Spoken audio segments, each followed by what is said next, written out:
1857 में भारतीय इतिहास का सबसे बड़ा स्वतंत्रता संग्राम हुआ था।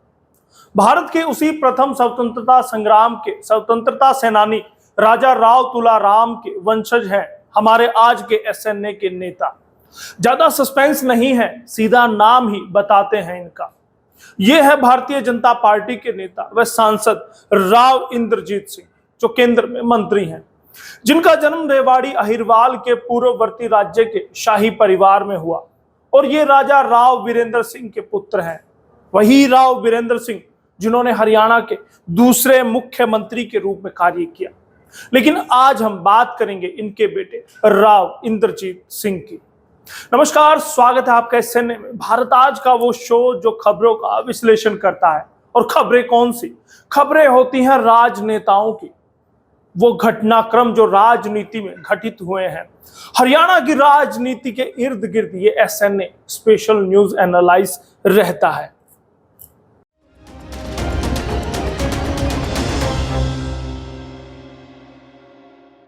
राव इंद्रजीत सिंह का जन्म 11 फरवरी 1951 को रेवाड़ी में हुआ था। आज के समय ये 72 वर्ष के हैं। इनके पिता का नाम राजा राव वीरेंद्र सिंह था, जिनके बारे में हम शुरुआत में ही बता चुके हैं कि वो हरियाणा के दूसरे मुख्यमंत्री थे। राव इंद्रजीत शादीशुदा हैं और इनकी पत्नी का नाम मनीता सिंह है। परिवार में इनके 2 बच्चे हैं। कितना पढ़े लिखे हैं राव इंद्रजीत सिंह? आज के समय में नेताओं की पढ़ाई लिखाई को लेकर एक बड़ा सवाल उठ रहा है। विवादित विषय भी ये बन चुका है कि किसने कितनी पढ़ाई की है, किसकी डिग्री असली है, किसकी डिग्री जाली है।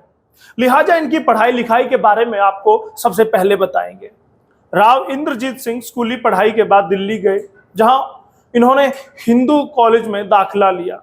यहां पर इन्होंने कानून की डिग्री ली थी। खेलों में शूटिंग का था शौक।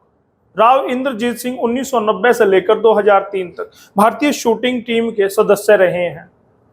इन्होंने कॉमनवेल्थ शूटिंग चैंपियनशिप में कांस्य पदक भी जीता था। वह लगातार 3 वर्षों तक स्कीट में भी राष्ट्रीय चैंपियन रह चुके हैं और इन्होंने सैफ खेलों में 3 स्वर्ण पदक जीते। इन सब के अलावा राव इंद्रजीत सिंह को टेनिस का भी शौक है।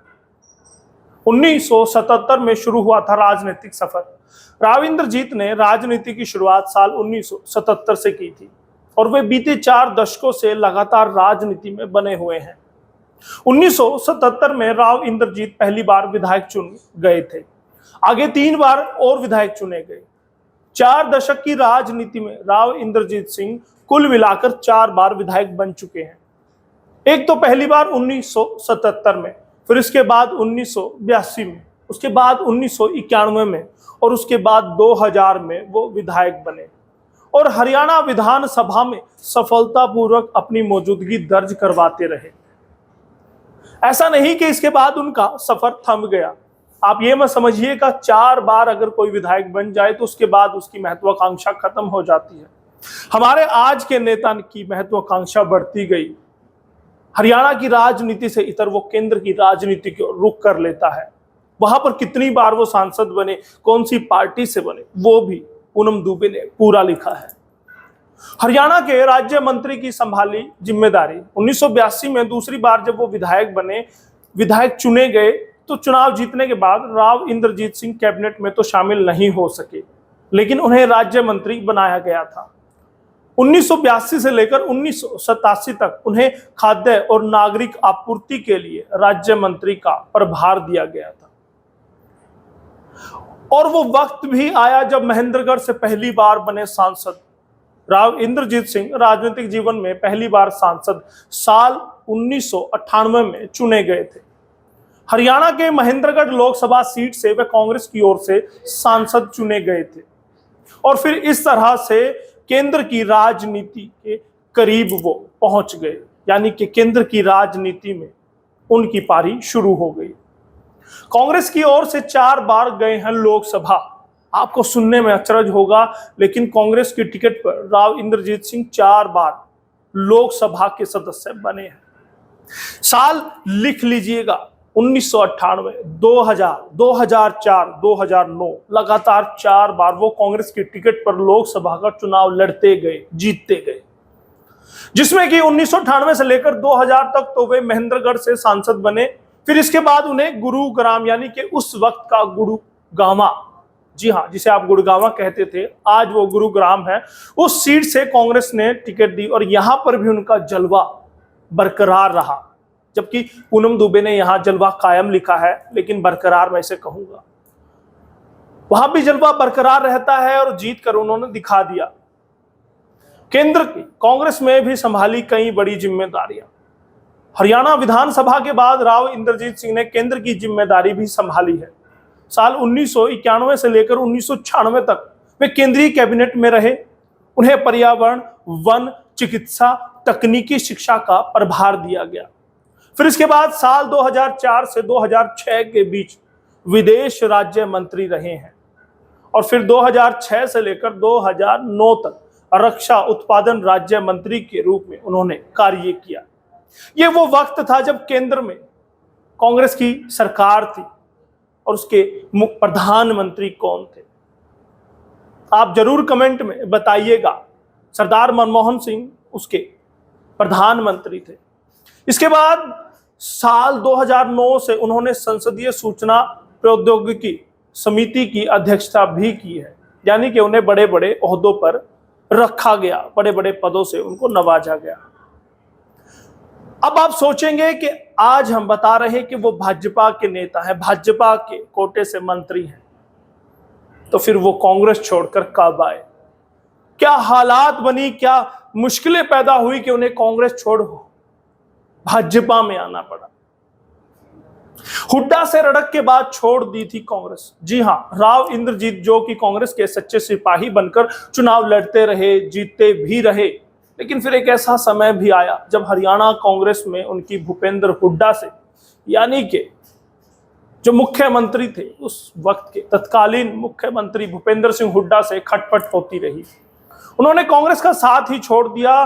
कांग्रेस को छोड़ने से पहले उन्होंने हुड्डा पिता पुत्र पर, यानी कि भूपेंद्र हुड्डा, दीपेंद्र हुड्डा पर जमकर आरोप लगाए थे। पूरे कार्यकाल के दौरान महज रोहतक में ही विकास करने व भ्रष्टाचार के संगीन आरोप लगाए थे। यानी कि जैसे आरोप हुड्डा सरकार पर, कांग्रेस सरकार पर लगते रहे हैं क्षेत्रवाद के, तो वही आरोप लगाकर राव इंद्रजीत सिंह पार्टी छोड़ जाते हैं। यानी कि 2014 से पहले, ऐन पहले ही वो कांग्रेस को छोड़ देते हैं। राव इंद्रजीत की हुड्डा से खटपट इस कदर बढ़ गई थी कि उन्होंने 2014 के लोकसभा चुनाव से पहले ही कांग्रेस को अलविदा कह दिया था।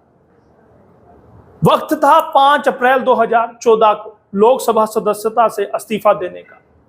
राव इंद्रजीत के द्वारा कांग्रेस को छोड़कर जाना किसी बड़े झटके से कम नहीं था, क्योंकि ये वो नेता थे जिसने कि हर बार जीत कर खुद का दम साबित किया था और कांग्रेस को आगे बढ़ाया था, कांग्रेस को दक्षिण हरियाणा में मजबूत किया था। कांग्रेस ने चाहे विधायक का चुनाव लड़वाया, फिर चाहे सांसद का, दोनों ही जगह राव इंद्रजीत ने खुद को साबित किया था। ऐसा नहीं कि कांग्रेस ने मनाने की कोशिशें नहीं की, क्योंकि इतने बड़े कद के, इतने बड़े राजनीतिक घराने से राव इंद्रजीत सिंह आते थे, उनको मनाने की कोशिशें हुई, लेकिन हुड्डा के साथ मतभेद इस कदर बढ़ गए थे कि हालात संभाले नहीं संभले। फिर 2014 के लोकसभा चुनाव से पहले ही इस्तीफा देकर हर किसी को हैरान चौंका दिया था। 2014 में भाजपा का दामन थामा, कांग्रेस को झटका देकर राव इंद्रजीत सिंह ने भाजपा का दामन थाम लिया। इस फैसले ने जहां दूसरों को हैरान किया, तो वहीं कांग्रेस को परेशान भी किया था, क्योंकि राजनीति का माहिर खिलाड़ी उनसे दूर होकर उनके विरोधी खेमे में भाजपा का हो चुका था। राव इंद्रजीत सिंह को भाजपा ने लोकसभा चुनाव लड़ने का मौका दिया। यहां पर उन्होंने जीत कर दिखा दिया। फिर से भाजपा के लिए उन्होंने सीट जीती। सीट कौन सी थी वो भी बताऊंगा। भाजपा के लिए 2 बार जीता लोकसभा का चुनाव। जैसा कि हमने आपको पहले बताया था, भाजपा ने मौका दिया तो फिर राव इंद्रजीत ने निराश नहीं किया, चुनाव जीता, और वो भी 2 बार। एक तो साल 2014 में जब वे कांग्रेस छोड़कर आए थे, फिर दूसरी बार साल 2019 में। दोनों ही बार उन्हें भाजपा ने हरियाणा की मिलेनियम सिटी कही जाने वाली गुड़गामा यानी कि गुरुग्राम सीट से मौका दिया था और दोनों ही बार यहां से जीतकर उन्होंने कमल खिलाया। लेकिन बड़ी बात 2019 में उन्होंने किनको हराया? कांग्रेस के कद्दावर नेता कहे जाने वाले कैप्टन अजय सिंह को उन्होंने पटखनी दी थी। जिस कांग्रेस को छोड़कर राव इंद्रजीत सिंह आए थे, उसी पार्टी के कद्दावर नेता कैप्टन अजय सिंह यादव को 2019 के चुनाव में पटखनी दे दी। 2019 के आंकड़ों पर अगर आप गौर करें तो फिर देखेंगे कि भाजपा नेता राव इंद्रजीत सिंह को जहां 8 लाख से अधिक वोट गुरुग्राम में मिले थे, तो वहीं कांग्रेसी नेता कैप्टन अजय सिंह यादव को महज 4 लाख के करीब वोट ही मिल पाए थे। दोनों की जीत के बीच में तकरीबन 4 लाख का भारी अंतर था। तो वहीं साल 2014 के चुनाव में इसी सीट पर राव इंद्रजीत सिंह ने इनेलो के जाकिर हुसैन को हराया था। बता दें कि उस साल इसी सीट पर आप की ओर से योगेंद्र यादव भी राव इंद्रजीत सिंह के मुकाबले में उतरे थे, लेकिन उन्हें भी मुंह की खानी पड़ी थी। भाजपा ने भी दी कई बड़ी जिम्मेदारियां। भाजपा के लिए 2 बार चुनाव जीतकर आए राव इंद्रजीत सिंह ने दिखाया था कि वो कितने सशक्त उम्मीदवार हैं, कितने सशक्त नेता हैं और दक्षिण हरियाणा में उनकी कितनी तूती बोलती है। लिहाजा भाजपा ने भी उन्हें कई बड़े पद दिए। 27 मई से 2014 से 9 नवंबर 2014 के बीच स्वतंत्र प्रभार के रूप में योजना, सांख्यिकी एवं कार्यक्रम क्रियान्वयन मंत्री के साथ ही रक्षा राज्य मंत्री का दायित्व दिया। मंत्रिमंडल में फेरबदल के बाद सांख्यिकी एवं कार्यक्रम क्रियान्वयन का मंत्रालय कम हुआ। फिर जुलाई 2016 से 3 सितंबर 2017 के बीच स्वतंत्र प्रभार के रूप में योजना, शहर विकास, आवास एवं गरीबी उन्मूलन के राज्य मंत्री राव इंद्रजीत रहे हैं। फिर इसके बाद 2019 में सांख्यिकी और कार्यक्रम कार्यान्वयन और योजना राज्य मंत्री, और वो भी स्वतंत्र प्रभार उनको दिया गया। आज भी भाजपा में उनकी मजबूत पकड़ है, लेकिन गाहे बगाहे उनके कमजोर होती ताकत का अंदेशा जताया जाता है। हाईकमान से मतभेद नहीं है, लेकिन फिर भी बगावत की खबरें चलती है। अब उन खबरों में सच्चाई कितनी है हम नहीं कह सकते, लेकिन देखना होगा कि 2024 के चुनाव में क्या वो खुद मैदान में उतरेंगे या फिर अपनी बेटी को आगे करेंगे, क्योंकि पहले भी उन्होंने बेटी को आगे करने की कोशिश की थी, लेकिन वो कामयाब नहीं हुए थे। वो भी हम आपको बताएंगे, वो भी आपको दिखाएंगे। बस उसके लिए आपको बने रहना होगा हरियाणा आज के साथ। और आज का एसएनए कैसा लगा हमें जरूर बताइएगा। बहुत बहुत धन्यवाद एसएनए के लिए यशपाल कंचे।